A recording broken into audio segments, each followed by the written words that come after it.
Panjipara shootout কাণ্ডে অন্যতম অভিযুক্ত সাজ্জাক আলমকে গ্রেফতার করতে জোর তৎপরতা শুরু করেছে পুলিশ।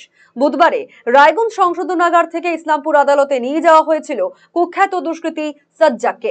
সেখান থেকে রায়গঞ্জে ফেরার পথে গোয়ালপুকুর থানার পাঞ্জিপাড়া ইকরচালা কালীবাড়ি সংলগ্ন এলাকায় দুজন পুলিশ কর্মীকে গুলি করে পালায় সাজ্জাক।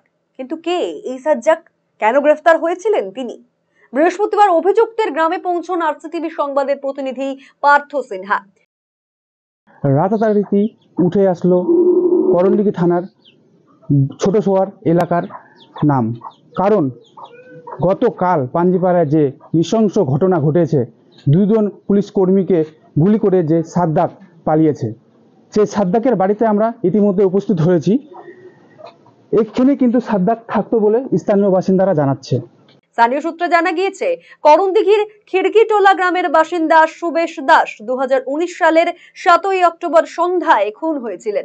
অভিযোগ, করণদিঘি বাসস্ট্যান্ড সংলগ্ন পোল্ট্রির দোকানে ঢুকে গুলি চালিয়ে সুবেশ দাসকে হত্যা করে দুষ্কৃতীরা। এই ঘটনায় অন্যতম অভিযুক্ত হিসেবে কদিন বাদেই গ্রেফতার হন ছোট সোহার গ্রামের বাসিন্দা সাজ্জাক আলম। এতদিন পর্যন্ত জেল হেফাজতে ছিলেন এই অভিযুক্ত। বৃহস্পতিবার ছোট সোহার গ্রামে গিয়ে দেখা গেল সাজ্জাকের বাড়ি ফাঁকা। কাঁচা বাড়ির কোনো দরজায় তালা বন্ধ, তো কোনোটি দড়ি বাঁধা অবস্থায় রয়েছে। ছাগল, গরু, মুরগি চড়ে বেড়াচ্ছে। ছোট সোহার গ্রামের বাসিন্দারা জানিয়েছেন, এই সাজ্জাক ও তার পরিবারের জন্য এই গ্রামের বদনাম হচ্ছে। মানুষ গ্রামটিকে ভালো নজরে দেখছে না। সাজ্জাকের পরিবারকে কোনোভাবেই গ্রামে ঢুকতে দেওয়া হবে না। তার সন্ধান জানলেই পুলিশকে তা জানানো হবে। প্রদীপ নাতি নামের এক গ্রামবাসী বলেন, এই ঘটনার পর থেকে তারা বেশ আতঙ্কিত। গ্রামের সকলেই উদ্বিগ্ন। সাজ্জাকের পরিবারকে গ্রামে রাখা যাবে না।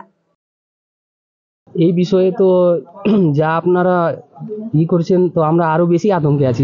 ও কি করলো এটা সবাই মিলে গ্রামে একদম ভাবনা চিন্তা। কালকে গ্রামের লোক একদম সবাই চিন্তা করছে কি করা যায়। এই বিষয়টা একদম এরকম বারে বারে হচ্ছে, এটা নিয়ে একবার বসা যাবে গ্রামে, যে কি করব আমরা সবাই মিলে, যে ডিসিশনটা নেওয়া যাবে। এরকম করে তো ওদেরকে এখানে রাখা যাবে না, ওদের জন্য আমরা বিরক্ত হব না।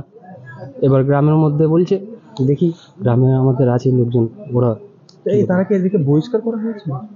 হ্যাঁ, ওইরকমই কিছু। শেখ জালি নামের অপর এক গ্রামবাসী বলেন, সাজ্জাকরা 4 ভাই ছিল, 4 মধ্যে 2 ভাই জেলে। তাদের এ ধরনের কার্যকলাপে গ্রামবাসীরা রীতিমতন বিরক্ত। তাদের গ্রামে থাকার ব্যাপারে গ্রামবাসীরা বসে সিদ্ধান্ত নেবে। ওরা ভাই বোন আছে, তো ওরা ভাই বোন হয়ে গেল। তোমার যে 4 ভাই ছিল, 2 ভাই তো জেলে। আচ্ছা, এক ভাই তো কি বলে এমনি ঘুরে ফিরে বেড়ায়, এক ভাই মারা গেছে। এটা আমরা গ্রামবাসীরা কি করতে মিলিয়ে একটা করতে হবে। আমরা আবার কি করবো, দেখবো কি হয়েছে, ওটা গ্রামবাসীকে মিলে করতে হবে, একাই তো হবে না। অন্যদিকে সুবেশ দাস হত্যাকাণ্ডে অন্যতম অভিযুক্ত সাজ্জাক আলম ফেরার হওয়ার পর যথেষ্ট আতঙ্কিত মৃত সুবেশের পরিবার। তার স্ত্রী ভানু দাস ও পুত্র কন্যাকে কড়া পুলিশি ঘেরাটোপে রাখা হয়েছে।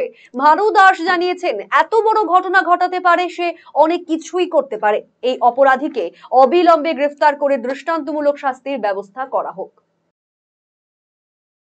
কেস তো চলছিলই, সেটা আমি কি করে বলবো এখন সাজা কেন এখন এতদিন পাইনি। এই ব্যাপারে আমার কাছে কোনো কিছু বলার মতো নেই। আপনার কি আতঙ্কে আছে? আতঙ্কে তো থাকবোই, এত বড় একটা ঘটনা ঘটিয়ে দিল পুলিশের সাথে, তো আতঙ্ক হবে না? আমি তো নিজে এখানে একাই থাকি ছেলে মেয়ে নিয়ে। আতঙ্ক তো থাকার কথাই। পুলিশ পাহারা দিয়েছে? হ্যাঁ। কি চাইছেন? আমি কি চাইবো? শাস্তি চাইবো। নিহত সুবেশ দাসের মামা মোহিনী মোহন দাস বলেন, অভিযুক্তের কঠোরতম শাস্তি হোক, এলাকায় যাতে শান্তি শৃঙ্খলা বজায় থাকুক। চাই যে আসামি যাতে কঠোর থেকে কঠোরতম শাস্তি পাক, এবং আমরা যারা লোকাল লোক আছি আমরা শান্তিতে যাতে থাকি। এই রাতারাতি শিরোনামে উঠে আসা যে সাজ্জাক হোসেন এখন কিন্তু পলাতক। গ্রামবাসীরা বলছে শীঘ্রই তাকে যেন পুলিশ গ্রেপ্তার করে। ইতিমধ্যে কিন্তু পুলিশের ওয়ান্টেড লিস্টে নাম উঠেছে সাজ্জাকের আরও একজনের নাম উঠেছে।